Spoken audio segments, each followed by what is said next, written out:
Assalamualaikum warahmatullahi wabarakatuh. Alhamdulillahirrabbilalamin. Wassalatu wassalamu ala asrafil anbiya'i wal mursalin wa ala alihi wa sahbihi ajma'in, amma ba'du. Yang saya hormati Ibu Devi Pramita selaku dosen pengampu mata kuliah pengelolaan pendidikan, dan tak lupa juga kepada teman-temanku semuanya yang berbahagia. Marilah kita panjatkan puja dan puji syukur kehadirat Allah Subhanahu wa Ta'ala, karena dengan rahmat serta karunia-Nya kita bisa melaksanakan perkuliahan ini dengan keadaan sehat walafiat. Kedua kalinya sholawat serta salam semoga tetap tercurahkan kepada junjungan kita Nabi besar Muhammad Sallallahu Alaihi Wasallam, karena berkat beliaulah hingga saat ini, detik ini dan hari ini kita masih dengan ajaran yang diridhoi Allah Subhanahu wa Ta'ala, yakni ajaran ad-dinul Islam wal iman. Kami dari kelompok 3 yang beranggotakan saya sendiri Indah Puspitasari, kedua Audi Az-Zahra, dan yang terakhir Balia Zaul Haq Ahmadin.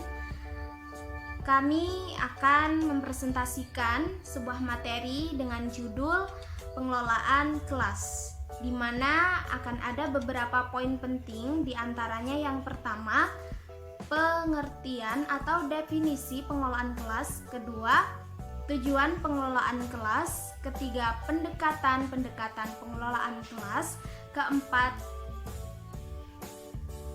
prinsip-prinsip pengelolaan kelas, dan yang terakhir kesalahan-kesalahan pengelolaan kelas. Yang pertama, pengertian pengelolaan kelas. Ada banyak sekali ulasan-ulasan tentang pengertian pengelolaan kelas. Salah satunya dari Ahmad Timbun dan Usman. Menurut Ahmad Timbun dalam bukunya, pengelolaan kelas merupakan salah satu usaha yang dilakukan guru untuk terciptanya pertahanan dan perkembangan motivasi belajar siswa sehingga apa yang diinginkan bisa tercapai. Sementara menurut Usman, pengelolaan kelas adalah syarat wajib terlaksananya kegiatan belajar mengajar yang efektif dan efisien. Lalu untuk materi yang ketiga kali ini adalah tujuan pengelolaan kelas. Adapun tujuan pengelolaan kelas ini dibagi menjadi dua macam. Yang pertama, tujuan umum dan tujuan khusus. Untuk tujuan umum ini menggunakan fasilitas pembelajaran sehingga bisa dikatakan bahwa kegiatan belajar mengajar itu bisa terlaksana dengan baik. Untuk tujuan khususnya ini mengembangkan kemampuan atau potensi siswa agar dalam kegiatan belajar mengajar itu mereka bisa mendapatkan hasil yang maksimal. Ada juga pendapat lain mengenai tujuan pengelolaan kelas, yakni dari Suharsini Arikunto yang mengatakan bahwa pengelolaan kelas itu bertujuan agar siswa berpartisipasi dalam kegiatan belajar mengajar. Nah, mungkin itu saja yang bisa saya sampaikan. Untuk materi selanjutnya mengenai pendekatan pengelolaan kelas akan disampaikan oleh Balia Zaul Haq Ahmadin. Kepadanya waktu dan tempat saya persilakan. Terima kasih. Terima kasih. Saya Balia Zaul Haq Ahmadin di sini akan menjelaskan secara singkat pendekatan apa saja dalam pengelolaan kelas. Perlu diketahui, diperlukan konsep atau rancangan yang sesuai dalam rangka mewujudkan pembelajaran yang efektif bagi setiap siswa, yang dalam prosesnya siswa akan terbantu dengan konsep tersebut karena konsep tersebut mempermudah dalam mereka belajar, sehingga mereka akan mengalami perubahan mulai dari perilaku, terus kemudian tingkah laku yang masuk dalam aspek psikomotorik maupun kognitif. Kemudian ada berbagai teknik atau pendekatan dalam pengaturan kelas atau pengelolaan kelas.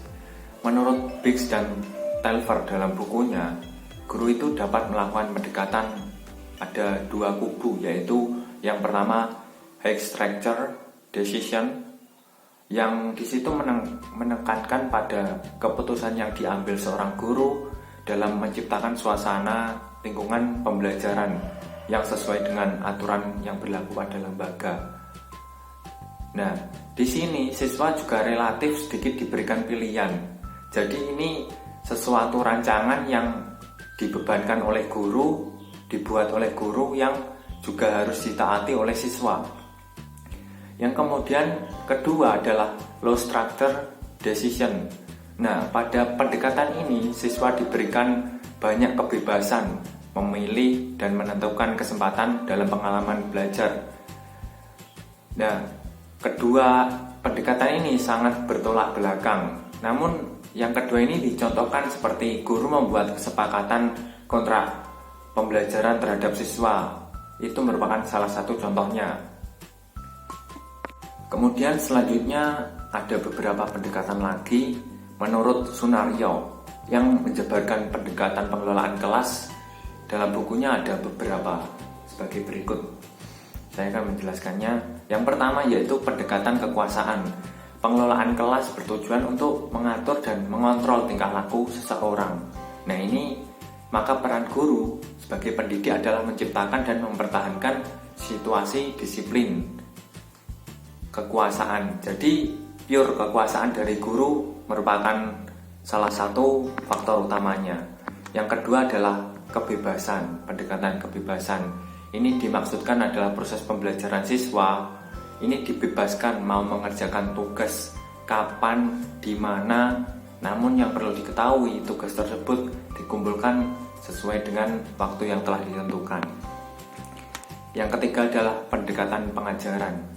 Nah, ini didasarkan pada suatu anggapan bahwa suatu perencanaan dan pelaksanaan pengajaran akan mencegah munculnya tingkah laku yang buruk dari siswa. Nah, ini pengajaran yang dicontohkan oleh guru guna memberi percontohan kepada siswa-siswanya agar selalu bertindak yang sesuai atau yang baik. Terus pengubahan atau pendekatan pengubahan tingkah laku. Guru di sini berperan sebagai pendidik untuk merubah tingkah laku siswa, untuk memperbaiki tingkah laku siswa yang dirasa kurang baik atau kurang etis, atau bahkan dalam rangka mencegah perilaku yang kurang diinginkan. Kemudian ada pendekatan sosial emosional. Nah, pendekatan ini merupakan proses menciptakan iklim sosial emosional yang positif dalam kelas. Artinya, hubungan baik yang positif antara guru dan siswa dan antara siswa dan siswa itu terjalin sangat baik. Terus kemudian di sini guru adalah mempunyai peran terhadap pembentukan hubungan pribadi. Terus kemudian peranannya menciptakan hubungan pribadi yang baik antar siswa dengan siswa ataupun guru dengan siswa. Terus kemudian pendekatan proses kelompok. Nah, ini diartikan dalam sistem sosial, dalam lingkup kelas diperlukan kerjasama yang merupakan hal yang paling pokok. Nah, peran pendidik di sini adalah mengarahkan perkembangan dan pengembangan pelaksanaan pengajaran dengan proses berkelompok secara efektif. Terus yang ketujuh, yang terakhir, pendekatan pluralistik. Pendekatan ini berpotensi untuk menciptakan dan menjalankan proses pembelajaran secara efektif dan efisien, sehingga pembelajaran sesuai dengan tujuan yang telah direncanakan. Nah, dalam menerapkan setiap konsep atau pendekatan untuk merencanakan pengelolaan kelas yang baik, setiap pendidik itu mempunyai cara yang berbeda-beda yang diimplementasikan setiap pendekatan dengan personal disiplin yang berbeda. Nah, ini merupakan keahlian seorang guru dalam mengelola kelas yang tentunya setiap guru, setiap individu itu berbeda-beda. Yang intinya adalah untuk meningkatkan pembelajaran sehingga menuju tujuan yang diinginkan. Terima kasih. Baik, yang selanjutnya yaitu prinsip pengelolaan kelas. Pada umumnya, faktor yang mempengaruhi pengelolaan kelas dibagi menjadi dua golongan. Yang pertama, faktor internal. yang meliputi tentang masalah emosi, pola pikir, tingkah laku.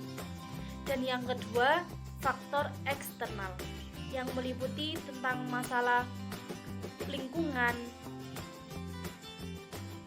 jumlah siswi, pengelompokan.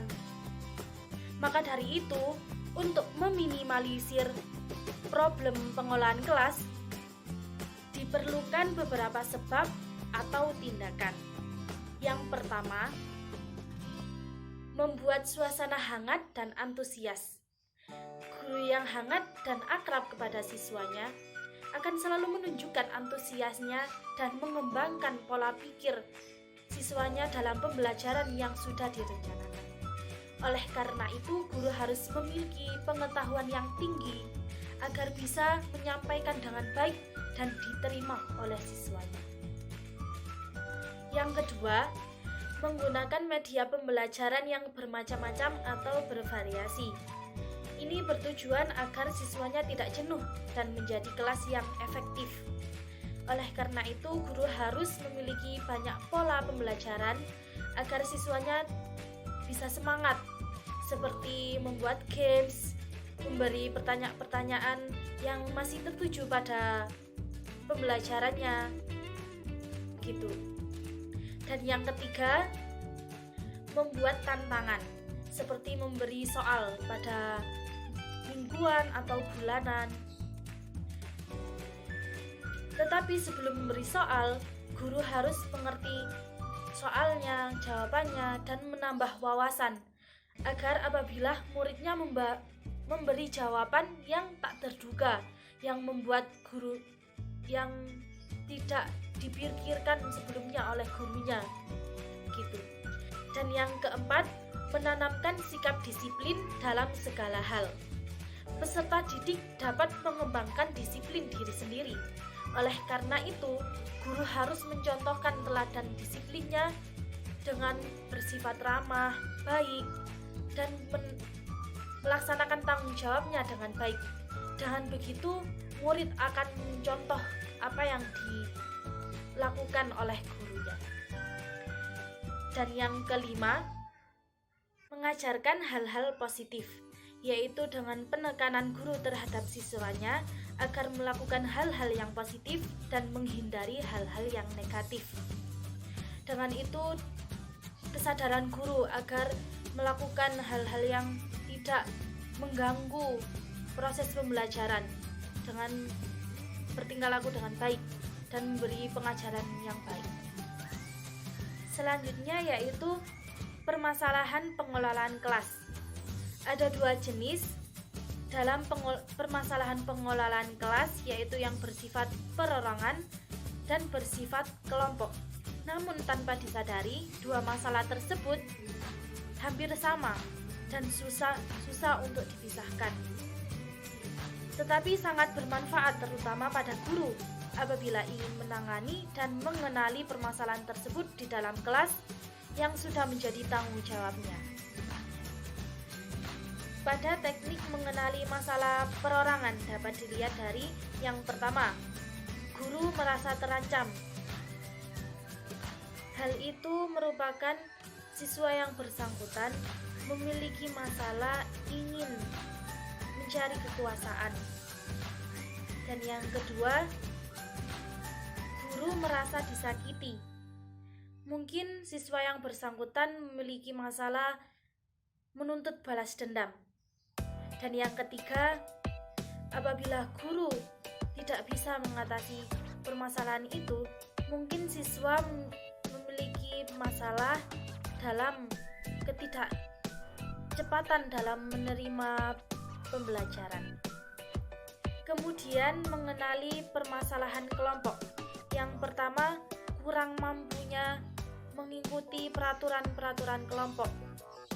Seperti mungkin siswanya tidak aktif dalam saat menerima pembelajaran. Yang kedua, kurangnya kekompakan. Tersebut dikarenakan mungkin kurangnya jumlah kelompok atau pembagian yang tidak merata. Dan yang ketiga, tidak mempunyai semangat, tidak mau ikut bekerja sama atau siswa yang belum mencari topik yang sesuai peraturan kelompoknya. Kemudian dalam proses pengelolaan kelas, banyak problem-problem umum yang dapat kita temui. Yang pertama, guru kurang mempersiapkan untuk mengawali suatu pembelajaran. Dan yang kedua, kurangnya persiapan dalam proses mengajar.